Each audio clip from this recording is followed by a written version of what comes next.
은퇴자들을 노리는 무서운 함정, 모든 것을 버린 65살 남성의 최후. 정년퇴직은 흔히 인생의 긴 휴가라고 불립니다. 하지만 막상 그날을 맞이한 남성들을 기다리고 있는 것은 달콤한 휴식이 아니라 끝없는 외로움인 경우가 많습니다. 직장이라는 든든한 울타리도 잃고 가정 내에서도 설 자리가 없이 그저 하루하루 시간만 보내는 일상. 만약 그런 마음속 빈자리에 젊고 아름다운 여성이 다가온다면 어떨까요? 당신이 좋아요. 당신을 존경해요. 이런 달콤한 속삭임을 듣고도 침착하게 현실을 직시할 수 있을까요? 이 이야기는 퇴직금을 손에 쥔 65살 남성이 마지막 사랑에 빠져 가족도 재산도 모두 버리고 새로운 인생으로 뛰어들려 했던 천국과 지옥의 기록입니다. 끝까지 들어주시면 나이든 남성들을 노리는 거짓 사랑과 사기의 수법을 알게 되시고 소중한 노후자금과 가족을 지키기 위한 큰 교훈을 얻으실 수 있을 것입니다. 제1장, 빈 껍데기 같은 일상. 그의 이름은 김철수, 올해 65살입니다. 석 달 전 중견기업에서 정년퇴직을 했습니다. 일하던 시절에는 부장직함을 달고 부하 직원들을 이끌며 눈코 뜰 새 없이 일하던 일개미였습니다. 하지만 은퇴를 한 지금, 철수 씨의 삶은 빈 껍데기 같았습니다. 아침에 눈을 떠도 갈 곳이 없습니다.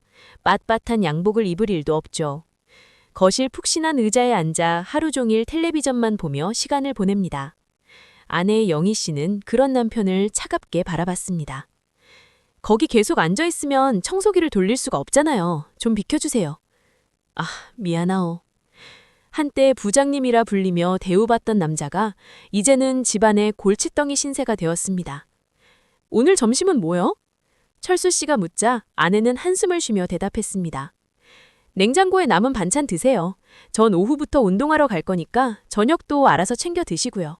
아내는 아내만의 모임이 있고 하루하루가 바쁩니다. 반면 자신은 아무에게도 필요하지 않은 존재가 된 것 같았습니다. 장성에서 나간 아들 민준이는 집에 얼굴도 비치지 않습니다. 내 인생은 이렇게 끝나는 건가? 철수 씨의 가슴 속에는 짙은 외로움과 아직 남자로서 끝나지 않았다는 쓸데없는 자존심이 남아 있었습니다. 제2장 32살 지은이와의 만남. 그러던 어느 날 철수 씨는 휴대전화 화면에서 우연히 본 중년 만남 프로그램을 무심코 깔아보았습니다. 그저 차라도 한 잔 마실 친구가 생기면 좋겠다는 가벼운 마음이었습니다. 소개글에는 허세를 부려 전직 대기업 부장, 재산 있음, 퇴직금으로 여유로운 생활 중이라고 적었습니다. 그러자 곧바로 호감을 표시하는 연락이 왔습니다. 상대방의 사진을 본 철수 씨는 숨을 멈췄습니다. 검고 긴 머리카락, 단정하고 수줍은 미소. 마치 텔레비전에 나오는 배우처럼 아름다운 여성이었습니다. 이름은 이지은, 나이는 32살. 설마 이런 젊은 아가씨가? 잘못 누른 거겠지? 반신반의하며 인사말을 보내자 바로 답장이 왔습니다. 처음 뵙겠습니다. 지은입니다. 소개글을 보고 정말 멋진 분이라고 생각했어요. 전 제 또래 남자들과는 대화가 잘 안 통해서요. 철수님처럼 경험이 많고 기대고 싶은 분이 제 이상형이거든요. 철수 씨의 마음이 들떴습니다. 기대고 싶은 남자, 참으로 오랜만에 들어보는 말이었습니다. 그날부터 두 사람은 매일 휴대전화로 대화를 나누기 시작했습니다. 지은이는 남의 말을 참 잘 들어주었습니다. 철수 씨가 젊은 시절 일하던 무용담을 늘어놓으면 우와, 역시 부장님 자리까지 올라가신 분은 생각하는 게 다르네요. 정말 멋져요. 제 주변엔 그런 분이 한 명도 없어요. 라며 칭찬을 아끼지 않았습니다. 집에서는 찬밥 신세였던 철수 씨에게 지은이와의 대화는 유일한 안식처이자 자신감을 되찾아주는 곳이 되었습니다. 제3장 첫 만남, 단정한 옷차림의 함정. 한 달 뒤 마침내 두 사람은 만나기로 했습니다. 약속 장소는 서울 시내의 한 고급 숙박업소 1층 찻집이었습니다. 철수 씨는 옷장에서 가장 좋은 양복을 꺼내 입고 나갔습니다. 나타난 지은이는 사진보다 훨씬 매력적이었습니다. 번쩍거리는 비싼 옷이 아니라 하얀 윗옷에 연한 하늘색 치마를 입고 있었습니다. 수수하지만 기품이 있고 참으로 가정적인 여성이라는 느낌을 주었습니다. 처음 뵙겠습니다, 철수님. 지은이에요. 긴장한 듯 수줍게 아래를 쳐다보는 지은이. 철수 씨는 첫눈에 사랑에 빠졌습니다. 허허, 나도 참 긴장되는구려. 자, 앉아요. 차를 마시며 지은이는 자신의 이야기를 꺼냈습니다. 시골에서 올라와 몸이 불편한 어르신들을 돌보는 일을 하고 있다는 것. 일은 보람차지만 월급이 적어 힘들다는 것. 나중에는 작고 예쁜 찻집을 차리는 게 꿈이라는 것. 전 성실하게 일하는 분을 정말 존경해요. 철수님처럼 한 직장에서 오랫동안 일하신 분들은 정말 대단하다고 생각해요. 지은이의 눈가가 촉촉해졌습니다. 철수 씨는 자기도 모르게 몸을 앞으로 기울였습니다. 아이고, 그렇게 대단한 일도 아니요. 그래도 뭐 고생은 좀 했지. 철수 씨는 자랑스럽게 이야기했고 지은이는 황홀한 표정으로 그 말을 들었습니다. 차값을 계산할 때 철수 씨가 돈을 내려 하자 지은이는 자기 지갑을 꺼내며 저도 낼게요 라고 했습니다. 됐소, 남자가 내게 해줘요. 그래도 죄송한데 그럼 다음번엔 제가 맛있는 거 대접할게요. 돈을 밝히는 기색이 전혀 없는 모습. 철수 씨는 이 아가씨가 요즘 젊은 사람들과 달리 순수하고 기특한 여자라고 완전히 믿어버렸습니다. 제4장, 달콤한 미래, 치명적인 결단. 그 후로도 두 사람은 여러 번 만났습니다. 물고기 전시관, 활동사진 관람, 맛있는 식사. 철수 씨는 모아둔 돈에서 만남 비용을 꺼냈었지만 전혀 아깝지 않았습니다.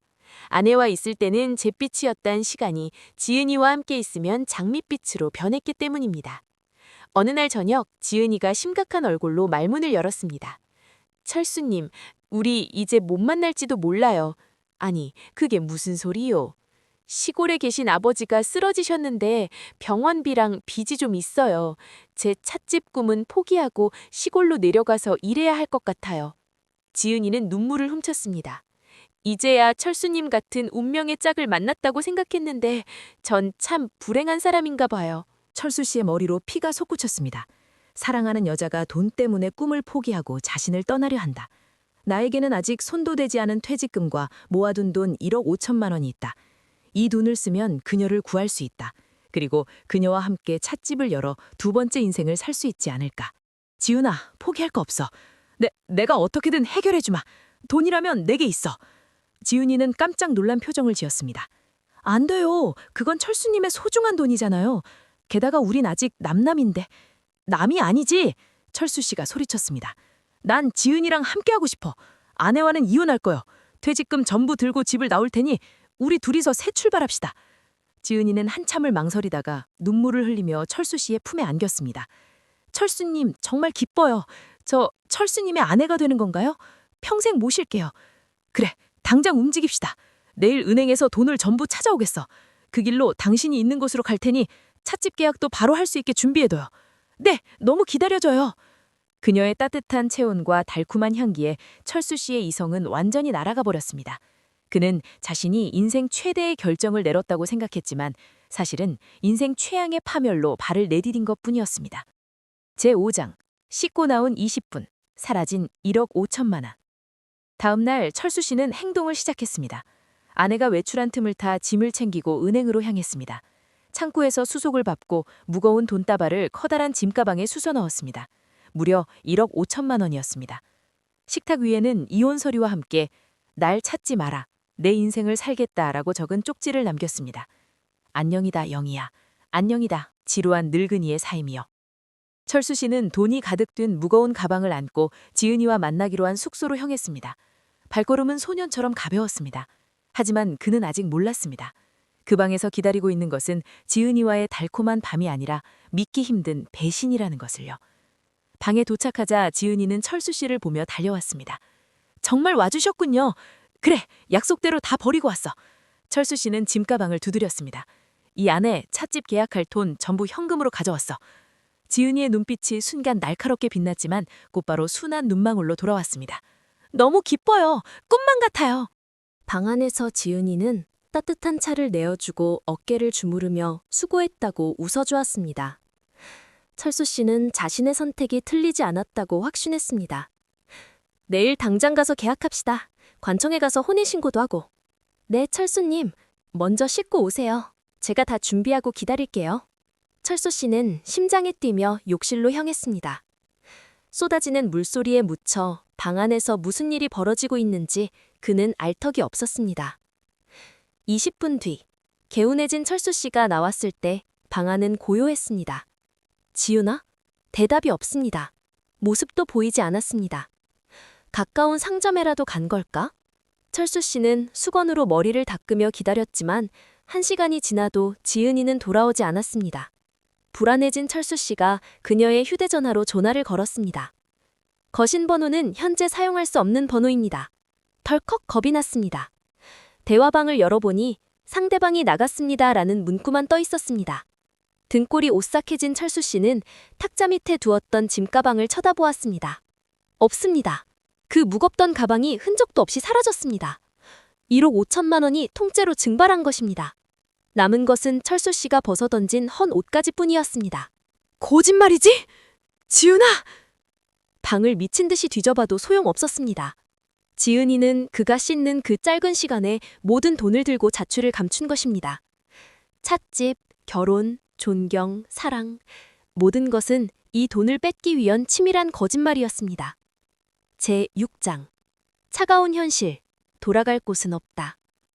절망 속에서 아들 민준이의 말이 떠올랐습니다. 한 달 전 집에 온 아들이 휴대전화만 보는 아버지를 보며 말했었죠. 아버지, 요즘 좀 이상하세요. 혹시 이상한 여자한테 속고 계신 거 아니죠? 퇴직금 받은 노인네들, 사기꾼들의 딱 좋은 먹잇감이라고요. 그때 철수 씨는 아들에게 호통을 쳤지만 아들은 이미 아버지의 이상함을 눈치채고 있었습니다. 현실을 못 본 것은 헛된 자만심에 빠져 있던 철수 씨 본인뿐이었습니다. 거울에 비친 건 멋진 남성이 아니라 빈털터리 늙은이일 뿐이었습니다. 32살 미녀가 진심으로 반할 요소는 어디에도 없었습니다. 다음 날 아침, 쫓겨나듯 밖으로 나온 철수 씨의 주머니에는 동전 몇 개뿐이었습니다. 경찰에 가려 해도 지은이의 이름과 주소 모두 가짜일 게 뻔해 돈을 찾을 길은 막막했습니다. 갈 곳은 딱 한 군데, 어제 호기롭게 버리고 나온 집뿐이었습니다. 아내에게 싹싹 빌자, 마가 씌었다고 무릎을 꿇자. 40년을 함께 산 부부인데 설마 내치겠어. 저녁 무렵, 집 앞에 도착한 철수 씨는 초인종을 눌렀습니다. 가방을 통째로 뺏겨 열쇠도 없었습니다. 아무런 반응이 없습니다. 다시 문을 두드리며 외쳤습니다. 여보, 나요. 문 좀 열어줘. 그때 우편함이 굳게 막혀있고 문고리에 종이 한 장이 붙어있는 것을 발견했습니다. 익숙한 아내의 글씨였습니다. 김철수 씨에게 이혼 서류는 오늘 아침 관청에 내어 처리가 끝났습니다. 이제 우리는 남입니다. 집 열쇠는 사람을 불러 바꿨습니다. 당신 물건은 모두 내다 버렸으니 들어올 생각 마세요. 2번 다시 우리 앞에 나타나지 마십시오. 오면 경찰을 부르겠습니다. 분노조차 느껴지지 않는 얼음처럼 차가운 통보였습니다. 철수 씨가 이혼하자는 쪽지를 남기고 집을 나가자 아내는 망설임 없이 그것을 실행에 옮긴 것입니다. 여보, 내 말 좀 들어봐. 문을 두드렸지만 안에서는 아무런 소리도 들리지 않았습니다. 이웃 사람들이 이상하다는 듯 쳐다보며 지나갔습니다. 체면을 중시하던 남자의 헛된 자존심은 갈기갈기 찢어졌습니다. 마지막 희망으로 철수 씨는 공중전화로 달려가 아들 민준이에게 전화를 걸었습니다. 민준아, 애비다. 내가 사기를 당했다. 돈을 다 뺏기고 집에도 못 들어가. 제발 도와다오. 하지만 수화기 넘어 아들의 목소리는 싸늘했습니다. 알아요. 어머니한테 들었어요. 아버지 인생 살겠다고 나가신 거잖아요. 그게 아버지가 선택한 길 아닙니까? 아니다. 잠깐 홀렸던 거야. 내가 네 아버지잖니. 아버지요? 퇴직금 다 챙겨서 젊은 여자랑 도망치려던 남자가 무슨 아버지입니까? 어머니 평생 참고 사셨어요. 집안일 하나 안 하고 밖에서만 좋은 사람 행세하던 아버지한테서 드디어 해방됐다고 엄청 기뻐하십니다. 다신 연락하지 마세요. 자업자득입니다. 끊습니다. 뚝. 세상과 연결된 마지막 끈이 끊어지는 순간이었습니다. 마무리. 퇴직금을 들고 젊은 여성과 새 출발을 하려 했던 65살 남성의 처참한 결말. 어떻게 들으셨나요? 외로움은 사람의 판단력을 흐리게 만듭니다. 특히 사회와의 연결고리를 잃은 은퇴 남성들은 자신을 인정해주는 존재에게 한없이 약해지고 악질적인 사기꾼들은 바로 그 틈을 노립니다. 하지만 이 남성의 가장 큰 잘못은 사기를 당한 것이 아닙니다. 오랜 세월 함께해준 가족에 대한 고마움을 잊고 이기적인 환상을 쫓아 곁에 있던 사람들을 가차없이 버렸다는 것에 있습니다. 행복은 잃고 나서야 깨닫게 된다고 하죠. 하지만 깨달았을 때는 이미 돌이킬 수 없는 경우도 많습니다. 지금 곁에 있는 가족과 평온한 일상이야말로 인생의 가장 큰 행복이라는 사실을 절대 잊지 마시기 바랍니다. 오늘 이야기를 들으시고 어떤 생각이 드셨나요? 주인공이 자업자득이네요. 아내의 대처가 시원합니다. 나도 조심해야겠습니다. 등 어떤 말씀이든 좋습니다. 여러분이 남겨주신 소중한 생각과 경험을 아래 댓글창에 자유롭게 적어주세요. 여러분의 댓글 하나가 누군가에게는 큰 깨달음이 될 수 있습니다. 오늘 이야기가 마음에 드셨다면 주변에 많이 나누어 주시고 다음 시간에도 여러분의 삶을 돌아보게 하는 진실한 이야기로 찾아오겠습니다. 끝까지 들어주셔서 감사합니다.